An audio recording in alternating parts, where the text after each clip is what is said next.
লোকসভা নির্বাচনের আগে একসঙ্গে পরপর তিনটি পদ থেকে ইস্তফা দিয়েছিলেন ঘাটালের তৃণমূল সাংসদ দীপক অধিকারী তথা অভিনেতা দেব। গত ফেব্রুয়ারির 3 তারিখে পশ্চিম মেদিনীপুর জেলা শাসকের কাছে চিঠি করে এই ইস্তফার কথা জানান দেব। তা নিয়ে রাজ্য জুড়ে জল্পনা তৈরি হয়েছিল। সেই জল্পনা নানান বিতর্ক শেষ করে অবশেষে সেই পুরনো পদগুলি ফিরে পেলেন দেব। ঘাটালের বীরসিংহ উন্নয়ন পর্ষদের ভাইস চেয়ারম্যান, ঘাটাল মহকুমা হাসপাতালের রোগী কল্যাণ সমিতির চেয়ারম্যান, ঘাটাল রবীন্দ্র শতবার্ষিকী মহাবিদ্যালয়ের গভর্নিং বডির সভাপতি, এই তিনটি পদ থেকে ইস্তফা দেন দেব। নির্বাচনের পর ঘাটাল মহকুমা হাসপাতালের রোগী কল্যাণ সমিতির চেয়ারম্যান পদ ফিরে পেলেন ঘাটালের তৃতীয়বারের তৃণমূল সাংসদ দীপক অধিকারী তথা অভিনেতা দেব। সম্প্রতি জেলা প্রশাসনের সঙ্গে কথা বলে শাসক দলের পক্ষ থেকে সেই পদগুলিতে দেবকে পুনরায় বসানো হয়েছে। দেবের পদ ফিরে পাওয়ার পরেই কটাক্ষ সুর বিরোধীদের গলায়। দেবের পদ পাওয়ার প্রসঙ্গে ঘাটালের বিজেপি বিধায়ক শীতল কপাট বলেন, হাসপাতালে যে বেহাল অবস্থা হয়ে রয়েছে তার উপর যেন নজর দেন। তৃণমূল আইন মানে না, তৃণমূলের আইন চালায়। পশ্চিমবাংলায় আইন বলে কিছু নেই, শাসক দলের আইন করে তৃণমূল চালায়। সেই জায়গায় বিধায়ককে সরিয়ে দিয়ে, বিধায়ককে জায়গা না দিয়ে শঙ্খচিলের মতো উড়িয়ে নিয়ে এসে সাংসদবাবুকে সেই জায়গা দিয়েছে। এখন সাধারণ মানুষ, রোগীরা পরিষেবা পাচ্ছে না, হাসপাতালের দশা বেহাল হয়ে রয়েছে, সেগুলোর উপর যেমন নজর দেওয়া হয়। দেবের পদ ফিরে পাওয়ার প্রসঙ্গে ঘাটাল সাংগঠনিক জেলা তৃণমূলের সভাপতি আশিস হুদাইত বলেন, নির্বাচনের আগে পদত্যাগ করে তিনি বার্তা দিতে চেয়েছিলেন যে জনগণ আমাদের পদের জন্য যাতে প্রভাবিত না হয়, তাই তিনি পদত্যাগ করেছিলেন। পরবর্তী সময় দিদি তার প্রতি আস্থা রেখেছেন পুনরায়, তাই তিনি পদে বসার নির্দেশ দিয়েছেন। তিনি কি বলেছেন শোনাব আপনাদের।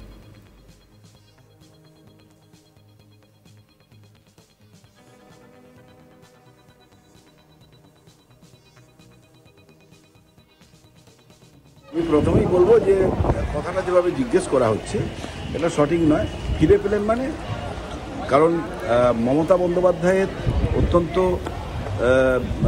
মানে কোনো কাছের মানুষ এবং একজন অত্যন্ত গুরুত্বপূর্ণ সৈনিক হচ্ছেন শ্রী দীপক অধিকারী। তো স্বভাবতই তিনি দীপক অধিকারীকে দায়িত্ব দিয়েছেন তার চিকিৎসা ব্যবস্থাটা দেখার জন্যে, ঘাটাল মহকুমা হাসপাতাল দেখার জন্য।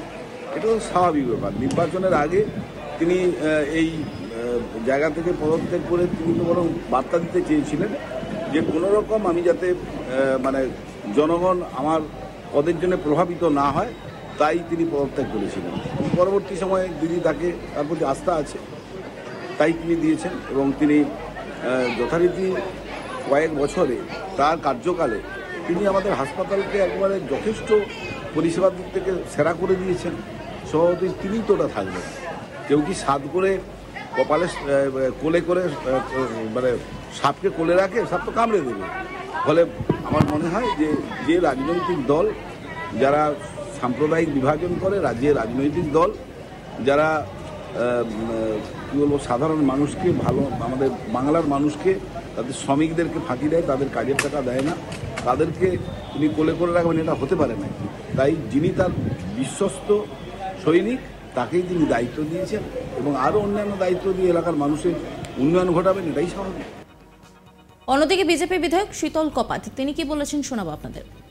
যেমন যার দোকান কাটা হয় না, সে রাস্তার মাঝখান দিয়ে যায়। বিগত দিনে এই সাংসদ ওই পদ থেকে পদত্যাগ করেছিল, আজকে ওই পদে উনি আবার নিযুক্ত হলেন, তো খুশির খবর। তো সেই জায়গায় আমরা বলবো হসপিটালের যে বর্তমান যে পরিস্থিতি, হসপিটালের হাল যে বেহাল হয়ে রয়েছে, সেটার দিকে একটু নজর দেন। আর তৃণমূল আইন মানে না, তৃণমূলের আইনে চালায়। সে জায়গায় বাংলার এই পশ্চিমবাংলায় কোনো আইন বলে কিছু নেই, শাসক দলের আইন চলে, তৃণমূলের আইন চলে। তো সেই জন্যেই বিধায়ককে সরিয়ে দিয়ে, বিধায়ককে সে জায়গা না দিয়ে শঙ্কর চিলের মতো উড়িয়ে নিয়ে এসে সাংসদবাবুকে বসিয়েছে। তো আমরা চাই হসপিটালের যে সমস্ত রোগী রয়েছে, সেখানের হসপিটালের যে পরিষেবা, এখন পরিষেবা সাধারণ মানুষ পাচ্ছে না, রোগীরা পাচ্ছে না, হসপিটালের দশা বেহাল হয়ে রয়েছে, সেইগুলোর উপর যেন নজর দেয়, এটুকুই বলবো। দেবের পদ ফিরে পাওয়ার পর পশ্চিম মেদিনীপুর জেলা পরিষদের স্বাস্থ্য কর্মাধ্যক্ষ তিনি বলেন যে নির্বাচন কমিশনের বিধি মেনে কিছু জায়গা থেকে পদত্যাগ করতে হয়েছিল। ঘাটালের মতো একটি জনবহুল এলাকায় স্বাস্থ্য কেন্দ্রের রোগী কল্যাণ দপ্তরের চেয়ারম্যান হয়েছেন। জনস্বাস্থ্য দপ্তরের পক্ষ থেকে ওনাকে ধন্যবাদ জানাই। তিনি কি বলেছেন শোনাবো আপনাদের।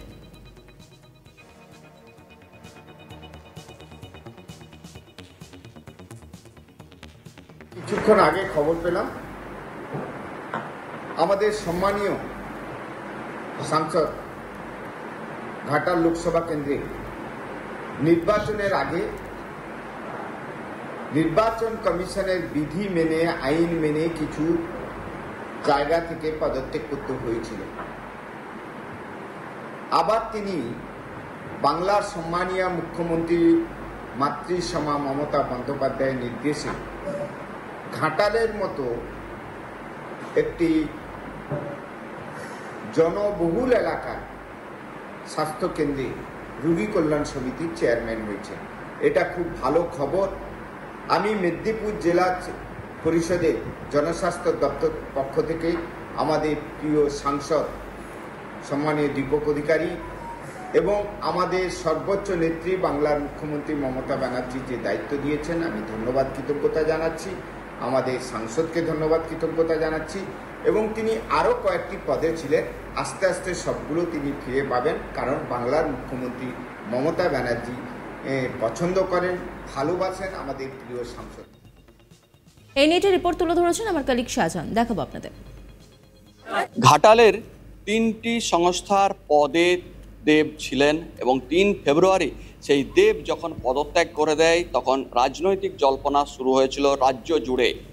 ঘাটালের বীরসিংহ উন্নয়ন পর্ষদ অর্থাৎ বিদ্যাসাগরের গ্রাম সংলগ্ন এলাকা উন্নয়নে যে পর্ষদ গঠন করা হয়েছিল তার ভাইস চেয়ারম্যান পদে ছিলেন ঘাটালের লোকসভার তৎকালীন সাংসদ দেব তথা দীপক অধিকারী। সেই সাথে ঘাটাল মহকুমা হাসপাতালের চেয়ারম্যান ছিলেন এবং একই সঙ্গে ঘাটাল রবীন্দ্র শতবার্ষিকী মহাবিদ্যালয় তথা ঘাটাল কলেজের গভর্নিং বডির সভাপতি ছিলেন। কিন্তু গত 3 ফেব্রুয়ারি নির্বাচন ঘোষণার আগেই হঠাৎ সেই পদগুলি পরপর ইস্তফা দেন এবং তার ইস্তফাপত্র পাঠিয়ে দেন জেলা শাসকের কাছে। আর যা নিয়ে রাজনৈতিক জল্পনা শুরু হয়। অনেকেই বলেছিলেন যে তৃণমূলের সঙ্গে তার দূরত্ব তৈরি হয়ে গিয়েছে, তিনি রাজনীতি ছাড়ছেন, সম্ভবত বিজেপি যেতে পারেন এমনও কথা উঠে গিয়েছিল এবং তারপরেই বিভিন্ন রকম রাজনৈতিক জল্পনা তৈরি হয় এবং দেখা যায় যে দেব নাকি সেখান থেকে সরে দাঁড়াচ্ছেন এবং সেই রাজনৈতিক জল্পনা দীর্ঘক্ষণ ধরে চলে, দীর্ঘ কয়েক মাস ধরে চলে। অবশেষে নির্বাচন ঘোষণা হয় এবং নির্বাচন ঘোষণা করার পরেই দেখা যায় দেব পুনরায় তৃণমূলের হয়ে দাঁড়ালেন, তৃতীয়বারের জন্য লড়াই করে সাংসদও হয়ে গেলেন। তারপরে সেই পুরনো জল্পনার স্থানে স্বমহিমায় ফিরলেন দেব, অর্থাৎ নতুন করে বীরসিংহ উন্নয়ন পর্ষদের ভাইস চেয়ারম্যান হলেন, ঘাটাল মহকুমা হাসপাতালের চেয়ারম্যান পদেও তিনি ফিরেছেন এবং সেই সাথে নজর রাখুন আজ তাক বাংলার ইউটিউব স্ট্রিমিংয়ে।